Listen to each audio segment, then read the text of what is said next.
যে আরাফার ময়দানের ইতিহাস আমাদের জন্মর আগে থেকে, মানে একেবারে রুহের জগৎ থেকে, আমাদের আত্মার জগৎ থেকে আরাফাতের ময়দানের সঙ্গে আমাদের যোগাযোগ।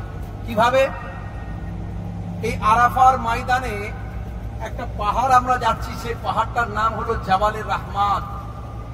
যে জাবালে রাহমাতে পাহাড়ে হযরতে আদম আলাইহিস সালাতু ওয়াস সালাম দোয়া করেছিলেন। জান্নাত থেকে যখন হযরতে আদম আলাইহিস সালাতু ওয়াস সালামকে শ্রীলঙ্কায়, মানে সিংহলে যখন নামিয়ে দিয়েছিলেন আল্লাহ তাআলা, আর মা হাওয়া আলাইহিস সালাতু ওয়াস সালামকে জেদ্দায় নামিয়েছিলেন, 350 বছর পর এই আরাফার ময়দানে হযরতে আদম আলাইহিস সালাতু ওয়াস সালাম তিনি দোয়া চেয়েছিলেন আমাদের নবীর ওসিলা দিয়ে। সেই নবী পাকের ওসিলায় আল্লাহ রাব্বুল আলামিন মা হাওয়া আলাইহিস সালাতু ওয়াস সালামের সঙ্গে হযরত আদম আলাইহিস সালাতু ওয়াস সালামের মোলাকাত করিয়েছিলেন। এই যে চেনা জানা একত্রিত হওয়া, এই আররাফা ইউআরিফু তারিফ, মানে পেহচাননা, জাননা, চিননা, চিনে নেওয়া, এটাকে বলা হচ্ছে। সেই জন্য আরাফার নাম হয়েছে।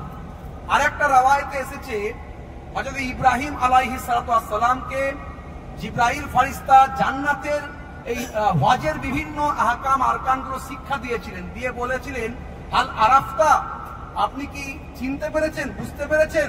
সেই থেকে আরাফার নাম হয়েছে। আর এই আত্মার সঙ্গে আমাদের সম্পর্ক কিরকম না, আল্লাহ রাব্বুল আলামিন যখন সমস্ত আত্মাকে আদম নবীর পৃষ্ঠদেশ থেকে পিপিলিকার মতো সৃষ্টি করে বললেন, আমি কি তোমাদের প্রভু? তখন সবাই বলল, আপনি আমাদের রব, আপনি আমাদের প্রভু। তো এই যে আল্লাহ রাব্বুল আলামিন স্বীকৃতি নিয়েছিলেন এই আরাফাতের ময়দানে সবাইকে একত্রিত করে সেই আদম নবীর সেই সেদিনের কথা মনে করানোর জন্য, যে চিনে নাও, জেনে নাও, বুঝে নাও, পেহচানে নাও, যে সেই সেদিন তোমরা স্বীকৃতি দিয়েছিলে। এবং এখান থেকে কিয়ামতের দিন শুরু হবে। সমস্ত মানুষকে আল্লাহ কিয়ামতের আগে এই আরাফাতের জমিনে তাড়িয়ে নিয়ে আসবেন। এই যে একটা আগুনের গোলা ছুটে আসবে চারিদিক থেকে, সব মানুষ ছুটতে ছুটতে আরাফাতের ময়দানে আসবে। এখন শুধু তাই নয়, এই জাবালে রাহমাত পাহাড়ে আল্লাহর নবী বিদায় হজের 1,20,000-এরও বেশি সাহাবার সামনে সেদিন ভাষণ দিয়েছিলেন এই আরাফার ময়দানে। এই আরাফার ময়দানে যদি হাজী সাহেবরা অবস্থান না করেন 9 জিলহজ সূর্যাস্ত পর্যন্ত, তাহলে তাদের হজই হবে না। আর ওই আরাফার ময়দানে অবস্থান না করলে তার কাফারাও হবে না, পরের বছর আবার আসতে হবে, তার মানে হজই হবে না।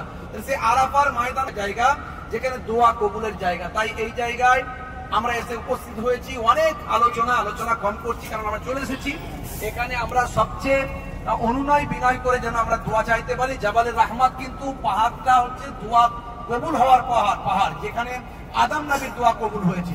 তাই সকলে অন্তর থেকে দোয়া চাইবেন এবং সমস্ত রকম গীবত, চগলখড়ি, পরনিন্দা, হিংসা, এই সব কিছুকে যেন আমরা ত্যাগ করতে পারি। লোভ লালসা ছেড়ে দিয়ে আমরা আখিরাতের চিন্তা যেন এখানে নিয়ে আসতে পারি এবং এখান থেকে যাওয়ার পরে যেন সেই আমল আমরা করতে পারি। এই তৌফিক নিয়ে আমরা যেন দোয়া চেয়ে এখান থেকে ফিরতে পারি। আল্লাহ রাব্বুল আলামিন আমাদের কবুল করেন। আল্লাহুম্মা আমিন।